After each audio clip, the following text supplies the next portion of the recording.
Hi, third grade. Do you recognize where I'm at?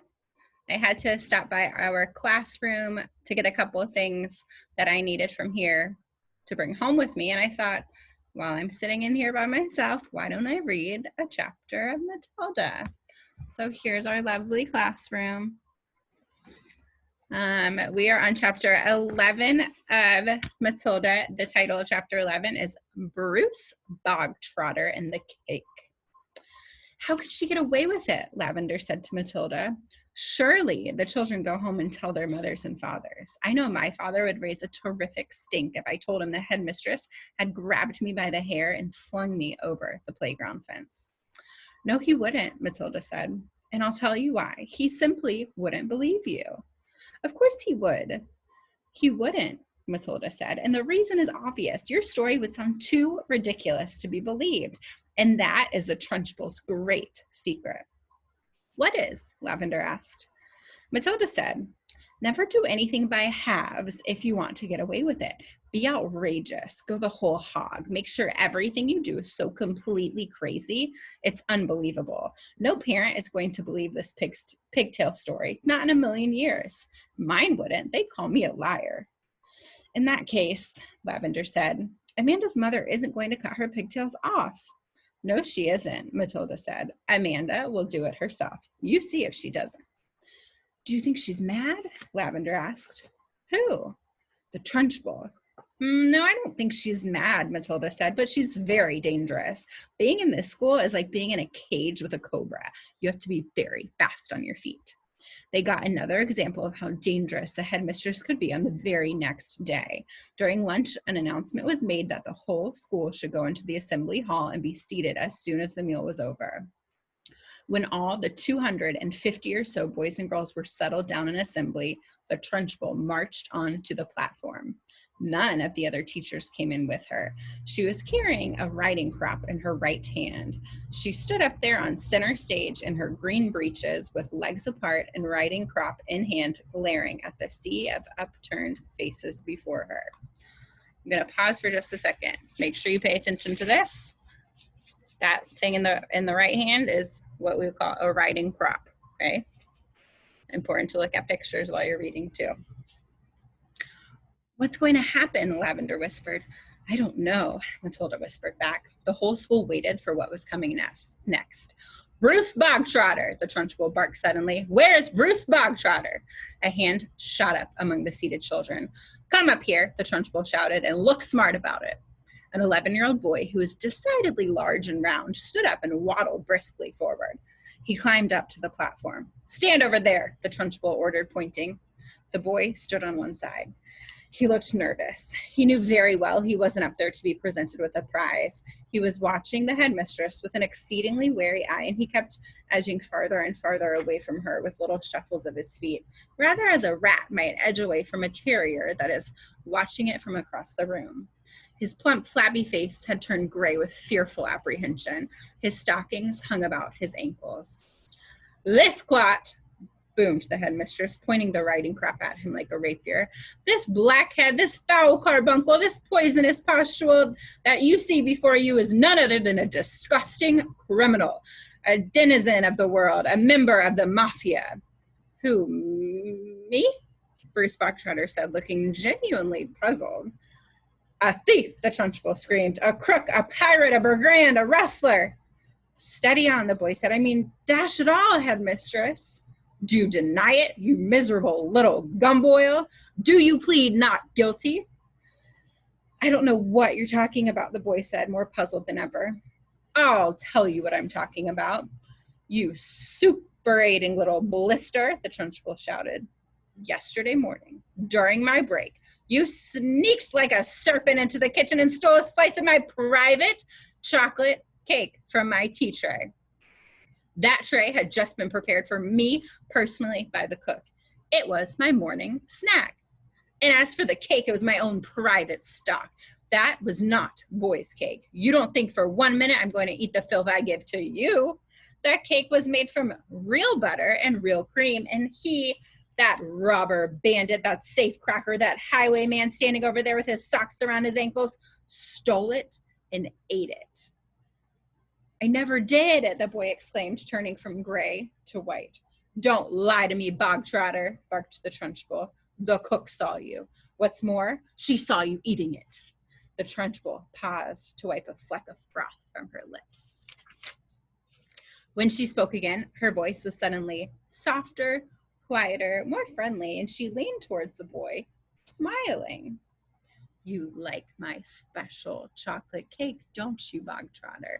It's rich and delicious, isn't it, Bogtrotter? Very good, the boy mumbled. The words were out before he could stop himself. You're right, the Trunchbull said. It is very good. Therefore, I think you should congratulate the cook. When a gentleman has had a particularly good meal, Bogtrotter, he always sends his compliments to the chef. You didn't know that, did you, Bogtrotter? But those who inhabit the criminal underworld are noted for their good manners. The boy remained silent. Cook, the Trunchbull shouted, turning her head towards the door. Come here, cook. Bogtrotter wishes to tell you how good your chocolate cake is. The cook, a tall, shriveled female who looked as though all of her body juices had been dried out of her long ago in a hot oven, walked onto the platform wearing a dirty white apron.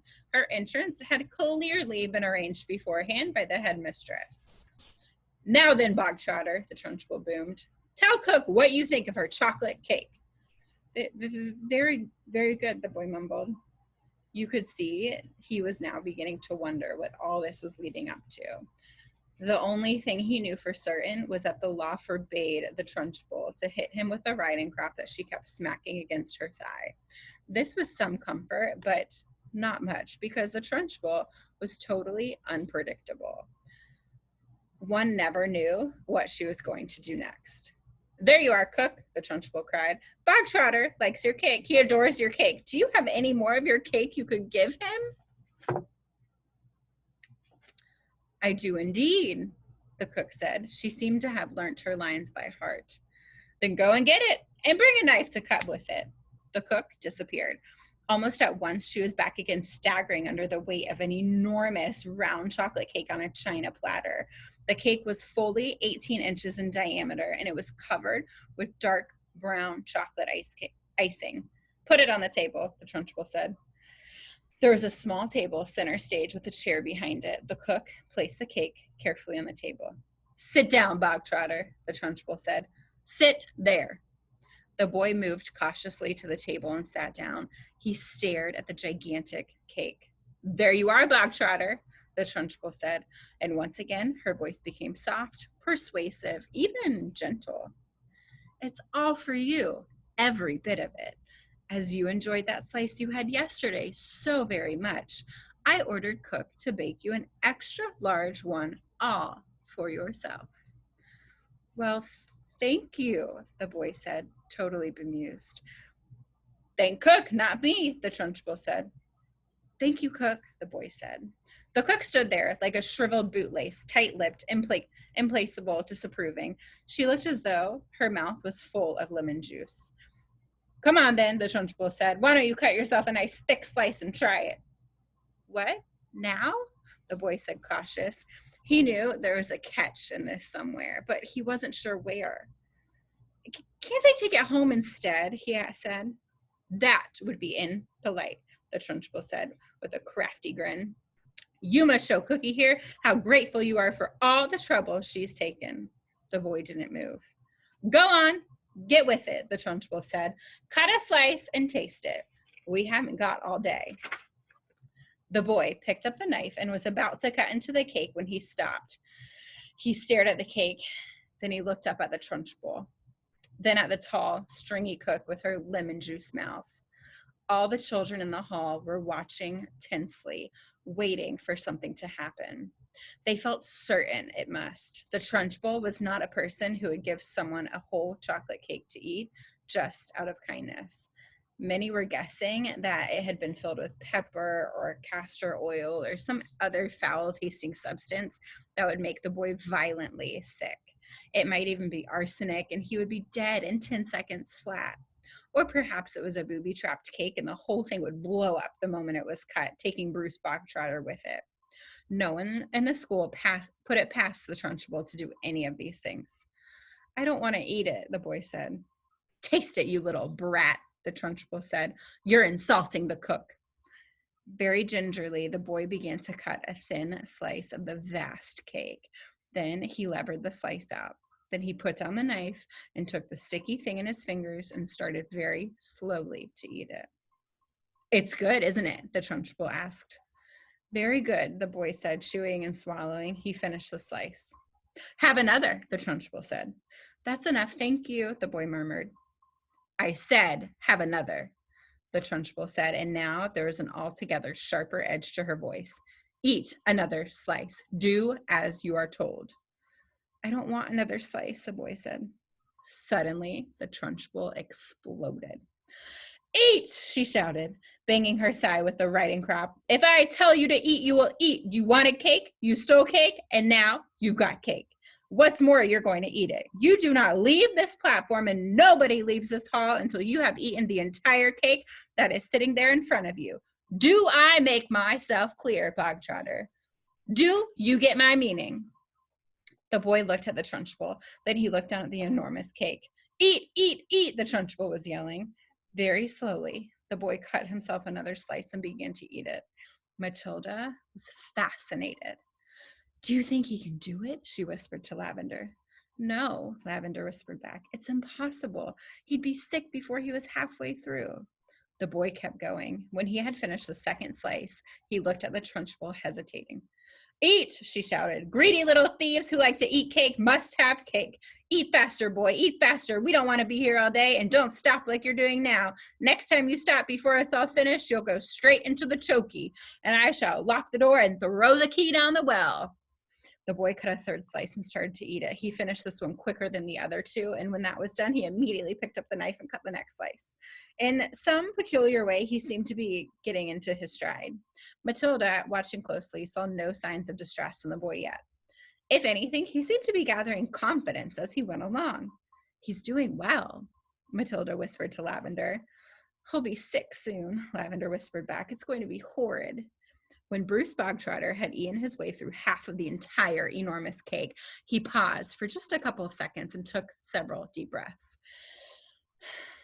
The Trunchbull stood with hands on hips, glaring at him. Get on with it, she shouted. Eat it up. Suddenly, the boy let out a gigantic belch, which rolled around the assembly hall like thunder. Many of the audience began to giggle. Silence, shouted the Trunchbull. The boy cut himself another thick slice and started eating it fast. There were still no signs of flagging or giving up. He certainly did not look as though he was about to stop and cry out. I can't eat anymore. I'm going to be sick. He was still in there running. And now a subtle change was coming over the 250 watching children in the audience. Early on, they had sensed impending disaster. They had prepared themselves for an unpleasant scene in which the wretched boy, stuffed to the gills with chocolate cake, would have to surrender and beg for mercy, and then they would have watched the triumphant Trunchbull forcing more and still more cake into the mouth of the gasping boy. Not a bit of it. Bruce Bogtrotter was 3/4 of the way through and still going strong. One sensed that he was almost beginning to enjoy himself. He had a mountain to climb, and he was jolly. Well, going to reach the top or die in the attempt. What is more, he had now become very conscious of his audience and of how they were all silently rooting for him. This was nothing less than a battle between him and the mighty Trunchbull. Suddenly, someone shouted, Come on, Brucey, you can make it. The Trunchbull wheeled round and yelled, Silence! The audience watched intently. They were thoroughly caught up in the contest. They were longing to start cheering, but they didn't dare. I think he's going to make it, Matilda whispered. I think so too, Lavender whispered back. I wouldn't have believed anyone in the world could eat the whole of a cake that size. The Trunchbull doesn't believe it either, Matilda whispered. Look at her. She's turning redder and redder. She's going to kill him if he wins. The boy was slowing down now. There was no doubt about that, but he kept pushing the stuff into his mouth with the dogged perseverance of a long-distance runner who has sighted the finishing line and knows he must keep going. As the very last mouthful disappeared, a tremendous cheer rose up from the audience, and children were leaping onto their chairs and yelling and clapping and shouting. Well done, Brucey. Good for you, Brucey. You've won a gold medal, Brucey. The Trunchbull stood motionless on the platform. Her great horsey face had turned the color of molten lava, and her eyes were glittering with fury. She glared at Bruce Bogtrotter, who was sitting on his chair like some huge, overstuffed grub, replete, comatose, unable to move or to speak. A fine sweat was beating down his forehead, but there was a grin of triumph on his face. Suddenly, the Trunchbull lunged forward and grabbed the large, empty china platter on which the cake had rested. She raised it high in the air and brought it down with a crash right on top of the wretched Bruce Bogtrotter's head, and pieces flew all over the platform. The boy was by now so full of cake, he was like a sack full of wet cement, and you couldn't have hurt him with a sledgehammer. He simply shook his head a few times and went on grinning. Go to blazes, screamed the Trunchbull, and she marched off the platform, followed closely by the cook. The end. That was a good one. Now, remember from chapter 1 when we compared and contrasted my cover to your cover? Chocolate cake, boy eating chocolate cake. Who could that be? I believe it's Bruce Bogtrotter eating all that chocolate cake. All right, I'll see you for chapter 12. Bye, 3rd grade. Love you.